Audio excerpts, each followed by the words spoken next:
Rasulullah SAW bersabda, qatlana fil jannah wa qatlahum fin nar. Orang yang meninggal dari kita insya Allah masuk di surga, dan orang yang meninggal dari mereka masuk neraka. Ini teguran sih buat kita sih teman-teman ya. Jadi ibaratnya dulu Rasulullah SAW itu hanya dengan Al-Quran dan hadis itu bisa menguasai dunia. Dengan senjata cuma dua itu aja, Al-Quran dan hadis. Iya. Sekarang kita jumlahnya hampir 2 miliar. Ngalahin yang 8 juta aja nggak bisa. Emang Al-Quran sama hadisnya beda apa gimana?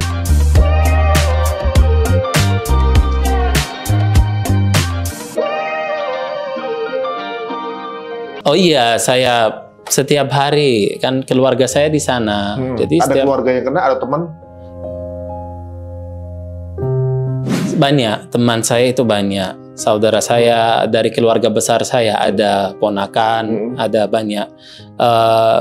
Ponakan saya kemarin 1 minggu yang lalu beliau sudah meninggal, sudah menjadi syahid bersama anaknya yang masih bayi, dan dia lagi hamil juga. Sama anak 3, sama suami, sama mertuanya. Satu keluarga semua. Itu ponakan saya. Dan ada satu lagi juga dari keluarga besar saya, 2 laki-laki, anak muda masih, ya sekitar 7 orang gitu dari keluarga besar saya. Dari teman saya ada juga, guru saya di universitas, saya belajar jurusan hukum dan syariah di Islamic University Gaza. Sekarang sudah hancur universitasnya, sudah. Itu universitas saya yang paling cantik, yang paling bagus di seluruh Palestina, dan pendidikannya yang paling bagus juga. Dihancurkan semua tempat di sana, sudah nggak ada. Dan guru-guru saya yang di sana sudah hampir 4 yang sudah menjadi syahid. Ada Ustadz Salim Abu Khadda, ada Ustadz Usama Al-Mzaini, ada juga 2 yang lain. Masya Allah sudah menjadi syahid itu. Terus gimana kondisinya dengar orang-orang yang dikenal meninggal itu, gimana ya kabarnya? Kalau kita aja 1 orang keluarga aja, ketika kita dengar meninggalnya kaget. Iya. Kita dapat info meninggal, ini hampir setiap hari pasti ada berita. Kita ini orang Palestina kan manusia juga. Manusia sama dengan Indonesia, Malaysia, dimanapun di dunia. Kita juga mencintai hidup di dunia ini, bahagia, berkeluarga, menikah, makan, keluar, jalan-jalan, seperti manusia biasa. Cuman Allah Azza wa Jalla itu memilih kita untuk bertahan kan tanah Palestina, dan kita siap, nggak menolak itu. Tugas ini kita tidak menolak, itu dari Allah Azza wa Jalla. Tapi Israel itu tahu, orang Wahyudi itu tidak mau kasih kesempatan dan tidak mau orang saudara kita bahagia gitu. Kita itu menerima qadarullah Azza wa Jal dengan ridha kepada Allah Azza wa Jal, tidak boleh menolak. Sedih iya sedih, nangis iya nangis, tapi ya mengingat bahwa kita ada tujuan. Dan ini Rasulullah SAW bersabda, qatlana fil jannah wa qatlahum fin nar. Orang yang meninggal dari kita insya Allah masuk di surga, dan orang yang meninggal dari mereka masuk neraka. Itu menobati hati kita gitu. Inna lillahi wa inna ilaihi raji'un. Jadi alhamdulillah, saya sampai saat ini melihat banyak video. Rata-rata alhamdulillah orang itu menerima berita kalau keluarganya meninggal dengan ridha Allah Azza wa Jal, dan pertama kata yang dia ucapkan alhamdulillah gitu. Dan itu meninggal pun begitu. Iya, alhamdulillah gitu. Coba lihat Mas di sosial media itu, semua orang yang ada di kena rumahnya, saudaranya apa bilang langsung alhamdulillah, ya innalillahi wa inna ilaihi raji'un. Sedih, nangis, ya itu manusiawi kan, pasti nangis, sedih apa gitu. Tapi ya udah, gimana lagi gitu, kita harus ridha kepada Allah Azza wa Jalla. Insyaallah ya. Jadi kalau kita ngikutin beritanya di sosmed ya, apalagi anak-anak ya, aduh itu nggak bisa ditahan tuh. Dan ada yang gemeter. Kita gimana Pak? Udah gitu ada yang nganterin jenazah ibunya. Bayangin itu wanita yang pertama kali dia kena dalam hidup dia anterin jenazahnya. Kemudian ada yang sendirian, nggak ada orang tuanya. Anaknya lucu banget, dia nyariin ibunya mana ibu. Aduh, ini ada lagi yang ayahnya dan anaknya sama-sama kena. Ayahnya mau ngibur anaknya, anak yang ngibur ayahnya. Tenang ayah, aku nggak apa-apa, ayah sabar aja gitu. Tapi udah belum. Iya benar. Itu mengharukan semua tuh drama. Anak mengkuatkan ayahnya. Sabar ya, saya baik ya. Gitu. Saya baik ayah, tenang saja ya. Coba itu. Terus yang ayahnya dia mencari anaknya, ngecek apakah benar anaknya apa enggak, dia udah tahu. Baru lihat, langsung aduh, kalau bayangin itu berat banget. Iya, itu qadarullah. Allah Azza wa Jalla memilih orang di sana untuk memang sesuai ya, harus kuat juga, harus kuat. Dan ini kita percaya juga bahwa untuk memerdekakan tanah kita ini ya harus juga berjuang, dan itu ada harga, ada harga darah kita, jiwa kita, itu nggak mudah juga. Itu Indonesia saja itu 300 tahun kan, dan banyak juga jiwa, banyak hal-hal yang ini korbankan untuk bisa ya seperti itu. Tapi insya Allah kita percaya itu akan lebih cepat insya Allah kalau Palestina. Tapi untuk perjuangan nggak ada nyawa yang sia-sia. Kalau perjuangan ya, karena ibaratnya ya itu ada harganya yang dipertaruhkan, itu masih luar biasa. Nah ini menarik nih, kalau yang terakhir, kondisi terakhir yang didengar sama Oday apa di sana kondisinya? Fungsinya saudara apa gimana? Saudara masih di rumah masing-masing pada udah ngungsi sekarang? Alhamdulillah keluarga saya ini menerima sekitar 65 orang ya dari Gaza Utara. Tapi kan uniknya Gaza itu kan seperti penjara terbesar di dunia. Karena nggak bisa lari kemana-mana kan? Iya, tidak bisa. Di sebelah sini laut ditutup, darat juga darat ke arah akses ke Mesir sudah ditutup, jalur Rafah juga. Kalau dibilang katanya harus mengosongkan wilayah atau mengungsi atau keluar dari Gaza, mau kemana? Ada pintu jadi tutup? Rencananya yang kita tangkap dari berita-berita ini mau diusir ke Mesir.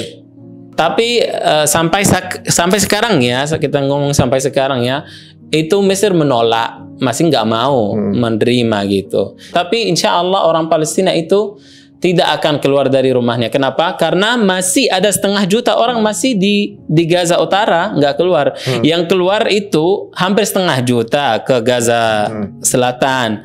Tapi itu ibu-ibu semua dan anak-anak kecil gitu. Tapi yang laki-laki dan ini masih ada di sana, alhamdulillah. Kan ada berita, kata kalau nggak salah beberapa hari terakhir nih ya, untuk semua warga Gaza itu harus mengosongkan wilayah. Kalau tidak dan masih berada di tempat, maka akan dianggap teroris. Nggak peduli itu ibu-ibu, anak-anak, atau pokoknya walaupun sipil dianggap teroris. Tanpa mereka keluar dari rumahnya, memang sudah melakukan seperti itu. Itu musuh kita menganggap kita semua teroris. Sebelum itu terjadi ya. Makanya sekarang di saat ini di rumah sakit aja udah dibom 300 jiwa, 500 lebih, 500 hampir 1000 sekarang. Itu di rumah sakit, tempat yang paling aman gitu. Kalau yang secara peraturan internasional nggak boleh dibom itu kan? Iya, tapi musuh kita nggak punya aturan dan tidak ngerti. Mereka membunuh nabi-nabi, apalagi kita doang. Iya.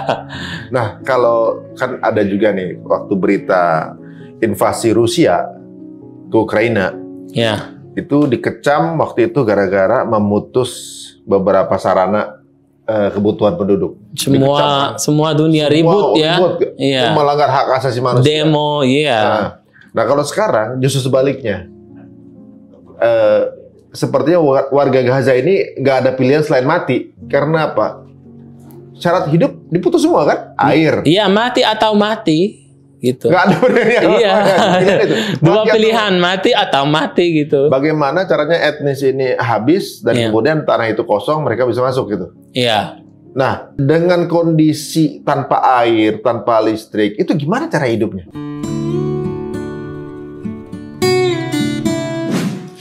Sudah sekarang 2 minggu, Mas. Tidak ada listrik gitu. Tidak ada listrik sama sekali. Saya itu berkomunikasi sama keluarga saya. HP itu kalau mau di-charge itu ada cerita panjang untuk bisa nge-charge 1 kali itu.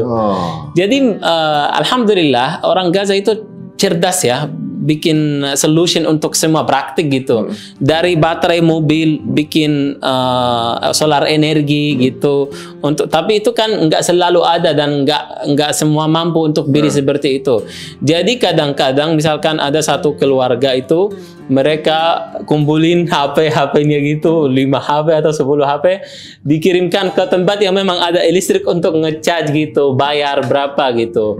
Itu salah satu cara. Atau pakai solar energi, tapi itu nggak semua rumah punya juga. Dan listrik itu sudah nggak ada.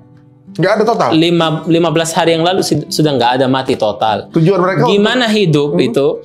Ya seperti zaman dulu, cuci baju pakai tangan, listrik pakai lampunya pakai itu lilin. Ada dokter sedang operasi pakai lampu handphone. Iya gitu, kayak zaman dulu gitu, kayak 50 tahun yang lalu saat nggak ada listrik. Tanpa obat bius ya ngoperasi. Iya, sekarang sudah nggak ada bius, nggak ada obat-obatan juga, sudah habis dari rumah-rumah sakit yang ada di Gaza. Mungkin maksudnya untuk memutus listrik itu biar nggak ada saluran informasi apa yang terjadi di Gaza keluar. Benar. Ngirim data, ngirim gambar segala macam biar orang nggak tahu apa yang terjadi di dalam. Benar.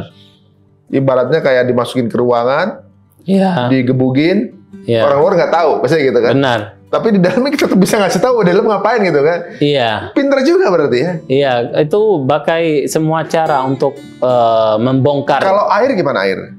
Caranya dapat air? Sekarang sudah nggak ada, Terus gimana bertahan hidupnya tanpa air? Ada air yang tidak bersih gitu mereka pakai, air polusi gitu. Kalau air minum sudah habis, nggak ada air minum yang. Katanya ada yang mancing air gitu dalam itu? Iya, sudah habis. Dan memang tanah Gaza itu air yang di dalam itu air kotor, tidak bisa. Jadi air bersih itu sudah di-cut, sudah dipotong. Itu jalurnya dari tanah kita yang di dalam yang lagi dijajah gitu, supaya nggak ada orang bisa minum air yang bersih. Akhirnya itu sebelum ada itu memang bisa punya air bersih atau tetap aja air kotor juga? Ada biasanya pabrik air yang itu karena ada listrik bisa hidup, tapi sekarang nggak ada listrik gitu. Jadi nggak ada air bersih. Tapi masih bisa hidup ya? Iya.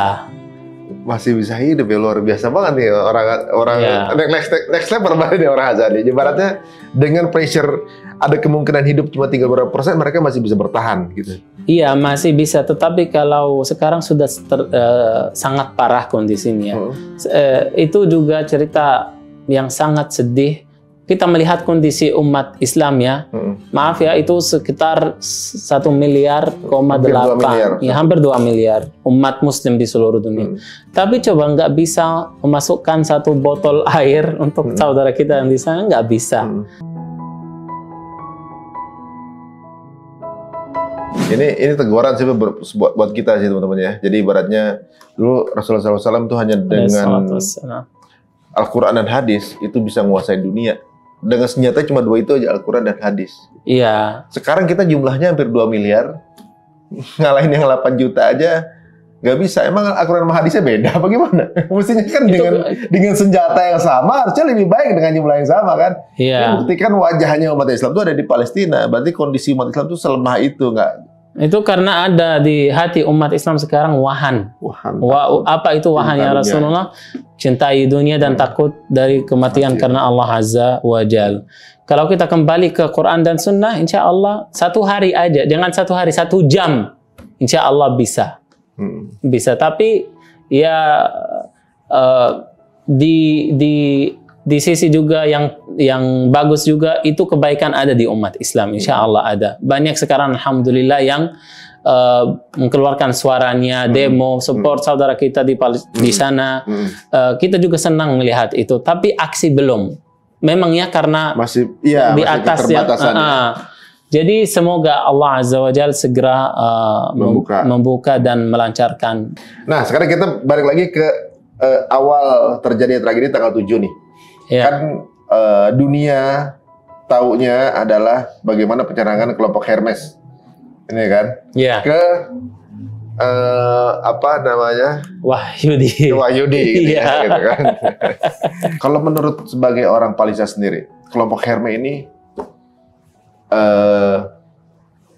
siapa berpihak kemana.